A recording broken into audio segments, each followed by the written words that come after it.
हम स्टार्ट करने लगे हैं। आज जो है वो डिसऑर्डर्स ऑफ लीवर, कल हमने पैंक्रियाज की थी और कल से हमने एसेसरी ऑर्गन स्टार्ट किए थे जिसमें हमने पैंक्रियाज को कवर किया था। सेकंड जो एसेसरी ऑर्गन है वो है लीवर, और इसके बाद कल हमारा लास्ट होगा वो गोल ब्लैडर। तो आज इंशाल्लाह हम लीवर को कवर करते हैं। आज इसको टाइमली में कंप्लीट करके फिर हम डिस्कस करते हैं रिजल्ट को। लीवर एप्सिस, एप्सिस को हमने पहले 2-3 दफा इसको डिस्कस किया कि एप्सिस, जब भी हम एप्सिस का वर्ड आता है तो इससे हमारे जहन में एक बात आती है, कलेक्शन ऑफ पस। तो लीवर एप्सिस की जब हम बात करते हैं, इट्स अकर व्हेन बैक्टीरिया और protozoa destroy hepatic tissue produce a cavity while which fill up infected organism liquefied cells and leukocytes. And a liver abscess is defined as pus-filled mass in liver that can develop from injury to the liver or from an intra-abdominal infection disseminated from portal vein. यानी कि liver abscess के सबसे पहले आपने definition करनी है कि ये बैक्टीरियल या प्रोटोजोअल दोनों इन्फेक्शन हो सकते हैं, जिसमें क्या होता है कि पस फिल्ड मैस बन जाता है लीवर में, जो कि डायरेक्ट लीवर इंजरी की वजह से भी हो सकता है या इंट्रा-एब्डोमिनल इन्फेक्शन से भी ट्रांसमिट हो सकता है। ठीक है ईशा, लेकिन आप कोशिश किया करें कि जो है ना अपना नेट को सही रखा करें जब सुन रहा होता हूँ मैं। अच्छा, लीवर एब्सिस क्या है कि इट्स अ बैक्टीरियल और प्रोटोजोअल इन्फेक्शन जिसमें एक लीवर के अंदर एक पास फिल्ड मैस बन जाता है, और जो कि डायरेक्ट इंजरी की वजह से भी हो सकता है लीवर को, या इंट्रा एब्डोमिनल इन्फेक्शन से भी ट्रांसमिट हो सकता है। पहले आप लोगों ने इसकी डेफिनेशन को अच्छी तरह करना है। इसके बाद दो टाइप्स होती हैं लीवर एब्सिस की, पायोजेनिक एंड अमेबिक। जो पायोजेनिक लीवर एब्सिस है वो ड्यू टू बैक्टीरिया होता है, और इसमें is a pocket of mouth that form in liver due to bacterial infection. Pus is a fluid composed of white blood cells that typically form in your। अच्छा, इसमें आप लोगों ने जो पायोजेनिक एब्सिस है उसमें ये बताना है कि ये इट्स ड्यू टू बैक्टीरिया, और इसमें एक जो पस बनती है इसमें white blood cells, dead blood cells present होते हैं, जो कि फॉर्म करते हैं जब जो बॉडी फाइट करती है अगेंस्ट इन्फेक्शन।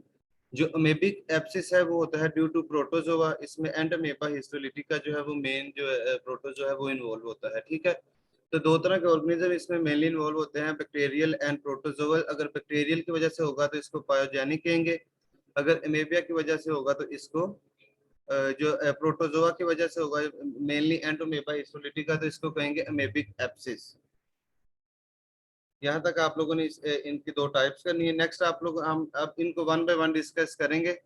सबसे पहले पायोजेनिक एब्सिस को हम डिस्कस करेंगे। पायोजेनिक एब्सिस की सबसे पहले इन्होंने एपिडेमियोलॉजी बताई है कि मेल प्रीडोमिनेंस है, एवरेज एज 43 टू 60 ईयर में होता है। Infected organism invade liver directly or from wound or spread from lung, skin or other by hepatic artery, portal vein or biliary tract। तो इसमें जो इन्फेक्टेड ऑर्गेनिज्म है, या तो वो डायरेक्टली अगर कोई लीवर में वूंड या वूंड हुआ या कोई रप्चर हुआ है एब्डोमेन में, तो उसके थ्रू स्प्रेड कर सकते हैं, या इनडायरेक्टली लंग से, स्किन से, हेपेटिक आर्टरी, पोर्टल वेन या बिलियरी ट्रैक्ट वहां से स्प्रेड करके लीवर में आ सकते हैं। ये हम डिस्कस कर रहे हैं पायोजेनिक को। अमेबी को हम बाद में डिस्कस करेंगे। अब पायोजेनिक जो एब्सिस है उसके कॉजेज कौन कौन से हैं? सर मेल प्रीपोंडेरेंस से क्या मतलब है? मतलब कि मेल की में ज्यादा होता है इसके जो चांसेस है। ठीक है, मेल प्रीडोमिनेंस तो मेल में ये डिसऑर्डर ज्यादा प्रीडोमिनेंट है। अच्छा, इसके कोजेज क्या क्या हैं? कोजेज में आप लोगों ने इनकी मेन हेडिंग करनी है। बिलियरी ट्रैक की डिसऑर्डर हो सकती है जैसे स्पेट्रिकुलेंजाइटिस, यानी कि inflammation of biliary tract, biliary stent को स्टेंट प्लेसमेंट हुई है, या स्केरिंग हुई है बिलियरी ट्रैक की, या कोलेंजियोकार्सिनोमा या बिलियरी ट्रैक का कोई कार्सिनोमा है। तो मेन आपने इसमें पहली हेडिंग याद करनी है कि बिलियरी ट्रैक डिसऑर्डर्स इसका कोज हो सकता है। Second, portal when. Portal vein जो होती है उसके थ्रू इन्फेक्शन स्प्रेड हो सकता है, जैसे फेलिपाइटिस, यानी कि पोर्टल वेन की इन्फ्लेमेशन हुई है या कोई एम्बुलाई बना हुआ है। ठीक है, पोर्टल वेन के अंदर वो due to appendicitis, diverticulitis, perforated ulcer या पैंक्रियाटाइटिस किसी भी वजह से हो सकता है। ठीक है, तो अगर पोर्टल वेन की इन्फ्लेमेशन या उसके अंदर कोई एम्बुलाई बना है due to appendicitis, diverticulitis, perforated ulcer या पैंक्रियाटाइटिस, तो उससे भी हो सकता है। ठीक है, स्टेंट एक जो है वो आप स्टेंटिंग एक प्रोसीजर होता है जिसमें अगर आपके किसी ऑर्गन में ब्लॉकेज हुई हुई है तो उसको स्टेंट एक वायर टाइप होता है जिसको डाल के उस ब्लॉकेज को ओपन किया जाता है। ठीक है, पोर्टल वेन का इसका कोज हो सकता है इसकी इन्फ्लेमेशन और एम्बुलाई। हिपैटिक आर्टरी, इसमें जैसे बैक्टीरियल एंडोकार्डाइटिस हो सकता है, ट्रोमा जैसे पेनिट्रेटिंग वाउंड या ब्लंट ट्रोमा, और डायरेक्ट जैसे परफोरेटेड अल्सर, सबफ्रेनिक एब्सिस यानी कि जो डायफ्राम का एब्सिस है, एडजेसेंट एब्सिस यानी कि किसी साथ वाले ऑर्गन का अगर एब्सिस है तो उस वजह से भी पायोजेनिक एब्सिस हो सकता है। मिसलेनियस कहते हैं कि अदर कोजेज में जैसे ऑब्स्ट्रक्शन है कोई, या कोई सिस्ट है, या इंट्राहेपेटिक मैग्नेंसी है। तो इसके बाद आप लोगों ने क्या करना है, कोजेज ऑफ पायोजेनिक एब्सिस। पहला कोज है बिलियरी ट्रैक, जिसमें उसका इन्फ्लेमेशन हो सकती है या कोई स्टेंट प्लेसमेंट हो सकती है बिलियरी ट्रैक में, या उसका कार्सिनोमा हो सकता है। सेकंड पोर्टल वेन, इसकी इन्फ्लेमेशन हो सकती है या इसमें एम्बुलाई हो सकता है। थर्ड हेपेटिक आर्टरी, जैसे बैक्टीरियल एंडोकार्डाइटिस, वहां से इंफेक्शन स्प्रेड हो सकता है through hepatic artery into liver. Trauma हो सकता है जैसे penetrating wound, blunt trauma, direct में परफोरेटेड अल्सर, सबफ्रेनिक एब्सिस, और मिसलेनियस में कोई ऑब्स्ट्रक्शन या सिस्ट।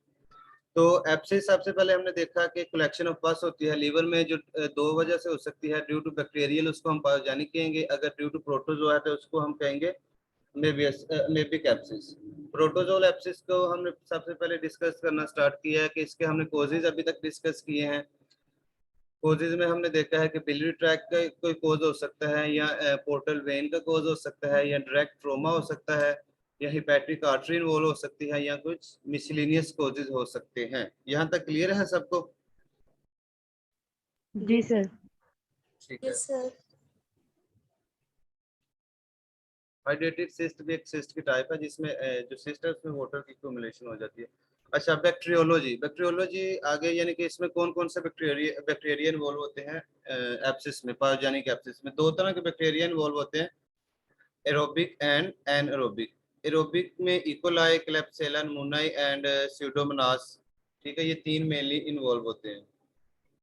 और एनारोबिक में bacteroides fragilis and fusobacterium streptococci, and anaerobic streptococci and clostridium streptococcus actinomyces. अच्छा, इसमें आप लोगों ने एक से दो नाम याद करने हैं एनारोबिक में से, और एरोबिक में से भी दो मेन याद करने हैं, इकोलाई एंड क्लेब्सिella। ये दो एरोबिक में मेन करने हैं, और एनारोबिक में बैक्टीरियोइड्स फ्रेजिलस मेन है, उसके अलावा कोई एक नाम याद कर लीजिएगा आप, ठीक है। तो ये बैक्टीरिया जो है पायोजेनिक एब्सिस में इन्वॉल्व होते हैं। अच्छा, इसकी base on size and distribution it is divided into two, macroscopic and microscopic. अच्छा, जो पायोजेनिक है इसको नेक्स्ट दो में डिवाइड किया जाता है, एक मैक्रोस्कोपिक और एक microscopic, base on it's size and distribution. Macro जो है वो लार्ज होते हैं, यानी कि वो सिर्फ सिंगल होगा। अगर सिंगल होगा तो उसको हम कहेंगे मैक्रोस्कोपिक एब्सिस, अगर मल्टीपल होंगे तो उसको माइक्रोस्कोपिक। जो मैक्रो है वो सिंगल होता है, इसलिए वो एक ही लोब तक रिस्ट्रिक्ट होता है। जो माइक्रो है वो मल्टीपल लोब्स में डिस्ट्रीब्यूट होता है। मैक्रोस्कोपिक जो सिम्टम है वो सब एक्यूटली, यानी कि वो प्रोग्रेसिवली डेवलप होती हैं, रैपिडली डेवलप नहीं होती। माइक्रोस्कोपिक की सिम्टम्स एक्यूट होती हैं, यानी कि वो रैपिडली डेवलप होती हैं। मैक्रोस्कोपिक को प्राइमरी ड्रेनेज के साथ ट्रीट किया जाता है, लेकिन जो माइक्रो है उसमें सर्जिकल ट्रीटमेंट के साथ सर्जरी भी की जाती है, ठीक है। तो दो तरह के हमने डिस्कस किया है, माइक्रो एंड मैक्रो। जो मैक्रो है वो सिंगल होगा, जो माइक्रो है वो उसमें मल्टीपल होंगे, ठीक है। उसके अलावा मैक्रो वन लोब में रिस्ट्रिक्ट होगा, जो माइक्रो है वो मल्टीपल लोब में होगा। मैक्रो की सिम्टम्स सब एक्यूटली होंगी, और माइक्रो की जो एक्यूटली होंगी, मैक्रो में हम प्राइमरी ड्रेनेज करते हैं, और माइक्रो में हम मेडिकल ट्रीटमेंट भी करते हैं सर्जरी के साथ। क्लियर है डिफरेंस?